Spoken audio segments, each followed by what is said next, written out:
Porque nós não fomos ensinados a valorizar as nossas próprias conquistas. Aqui na minha cidade existe uma corrida chamada a Corrida do Trabalhador no dia 1º de maio para comemorar esse dia. Então, eu me inscrevi na corrida 12 quilômetros, porque eu queria fazer, seria a segunda vez que eu faria esses 12 quilômetros, e eu queria reduzir o meu tempo. Eu pensei, bom, uma prova, meu lado competitivo, uma prova vai me ajudar a reduzir o meu tempo, vou conseguir bater a minha meta.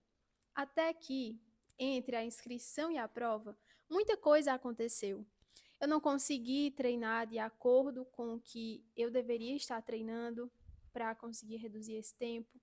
Eu me machuquei também, machuquei a minha lombar, mas eu também estava fortalecendo na academia, exercícios mais específicos, enfim. Existe uma coisa nos esportes que é você pode se preparar muito bem, mas na hora que você vai realmente realizar aquilo, existe um fator que está acima de todos os outros, que é o fator do seu próprio corpo. Às vezes, dias e dias acontece aquela frase, às vezes tem dias que são noites. E nesse dia foi uma noite muito trevosa para mim. Durante a prova eu senti muita dor, a minha cabeça estava me sabotando o tempo inteiro e eu pensava, eu não vou parar agora, nem que eu seja a última, eu preciso terminar isso daqui. A minha meta no momento já não era mais reduzir o tempo que eu tinha feito antes, mas era terminar a prova. Nem que fosse assim, o tempo máximo para realizar era 2 horas e 30 minutos. Então eu pensei, nem que eu termine aí nas 2 horas e 30 minutos, mas eu vou terminar isso daqui. Então, conversando com a minha cabeça, buscando o tempo inteiro ter força de onde eu não tinha, eu consegui chegar. Finalizei a corrida e a minha amiga estava comigo e ela foi olhar no QR Code. Ela tinha ficado em segundo lugar na nossa categoria e ela disse: E tu ficou em terceiro? Eu fiquei, oxe, eu fiquei em terceiro porque teve um momento na corrida que eu não via ninguém nem na frente nem atrás. Então eu pensei, bom, deve ser a última, né? E aí eu fui a terceira na minha modalidade de idade 18, 29 anos. Mas, como eu falei para vocês, que nós não fomos ensinados a valorizar as nossas conquistas, rapidamente eu fui buscar diversas formas de reduzir aquilo que eu tinha feito. Até que eu vi que eram 4 meninas na minha categoria, feminino 18 a 29 anos. Eu pensei, só fiquei em terceiro porque eram poucas. Como assim só fiquei em terceiro porque eram poucas? Será que eu já não ganhei por finalizar? Será que eu já não ganhei aquilo ali, ainda que não houvesse um troféu, ainda que não houvesse medalha? Será que eu já não teria ganhado por ter vencido a minha própria mente, a ter conseguido treinar a minha resiliência, a minha resistência? E aí eu fui conversar com minha amiga. Essa minha amiga também costuma reduzir as coisas que ela conquista, sempre subir a régua dela.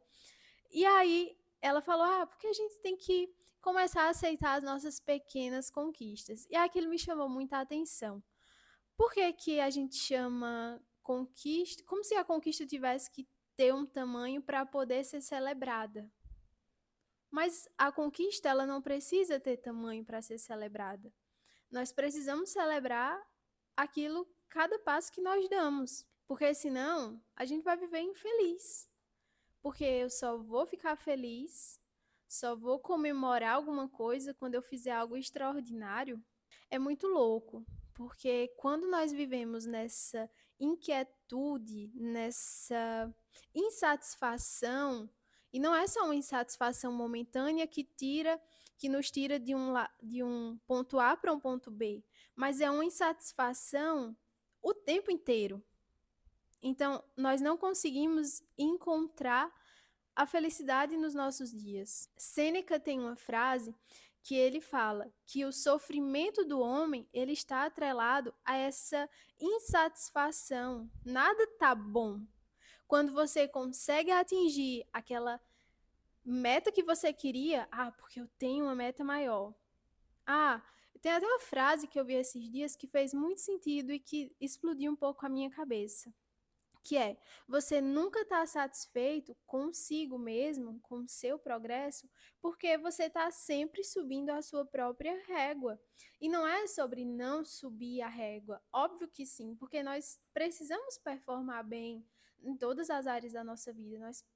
É totalmente lícito buscar essa melhoria diária. Mas até que ponto essa insatisfação é saudável emocionalmente falando?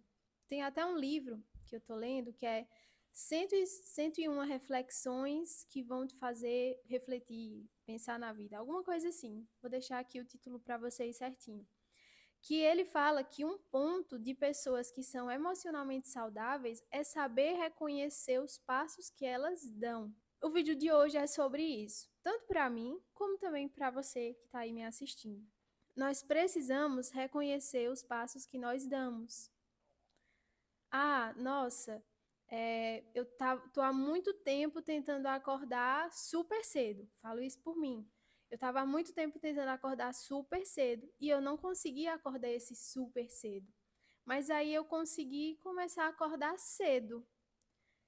E aí eu ainda estava frustrada porque eu não estava conseguindo acordar super cedo, mas eu já estava bem melhor do que eu estava antes. Então eu comecei a perceber aquela emoção, aquela sensação de orgulho por ter conseguido acordar um pouco mais cedo do que eu estava acordando antes, por mais que não seja o horário que eu quero acordar ainda. Então, essa sensação de, nossa, eu consegui, é o que vai fazer com que eu consiga acordar mais cedo, dizer, não, eu consegui acordar cedo, por acordar mais um pouquinho vai ser tranquilo agora. Mas se eu não reconhecer, eu vou viver num ciclo de frustração e dizer, não, eu não sou capaz de acordar cedo. Eu não sou capaz de realizar tal coisa. Essa ideia de querer fazer coisas extraordinárias o tempo inteiro, ela nos impede de simplesmente ser bons. Um exemplo. Vou falar do meu trabalho. Eu escrevo anúncios que devem ser persuasivos. Então, eu quero escrever coisas extraordinárias. Mas se eu só pensar no extraordinário, eu não vou escrever uma só linha. E o campo das ideias do extraordinário é muito bonito. Mas o que vale mesmo é o que você realiza, é o que você faz agora. Então, você ficar presa nessa ideia de que eu só preciso realizar coisas grandes, coisas extraordinárias, vai te fazer não dar um passo sequer. E eu sei que não é isso que você quer, porque pessoas que querem coisas maiores, é até redundante falar assim, mas elas querem coisas maiores. E coisas maiores só são construídas a partir do ordinário. Até porque você pode encontrar o extraordinário no seu ordinário também. Mas você precisa ressignificar a forma como você tem enxergado aquilo que você tem feito e como você tem vivido. Eu estive muito reflexiva sobre isso. Por que que eu nunca fui ensinada a celebrar as minhas próprias conquistas? Parece que eu fui condicionada a sempre olhar para frente somente, a sempre buscar o extraordinário. E só essa busca do extraordinário não faz sentido, porque eu nunca vou conseguir ser feliz agora. E eu acho que, assim, essa questão, né, às vezes a gente diz, porque nossos pais, não sei o quê, não celebravam, nananã. Talvez eles também cresceram assim. Mas o que é que muda quando chega em nós? Porque nós temos a autorresponsabilidade de mudar a nossa vida e, consequentemente, daqueles que virão a partir de nós, que virão após essa nossa virada de chave, após essa mudança nossa. Eu acho que é esse o meu pensamento de hoje, o que eu tinha para compartilhar. Eu acredito que eu consegui ir para todas as linhas que estavam abertas na minha cabeça. Espero que faça sentido também para você. E é isso. E quando você reconhece o que você tem feito, você vai deixar uma porta escancarada para o que mais você pode realizar. Até o próximo vídeo.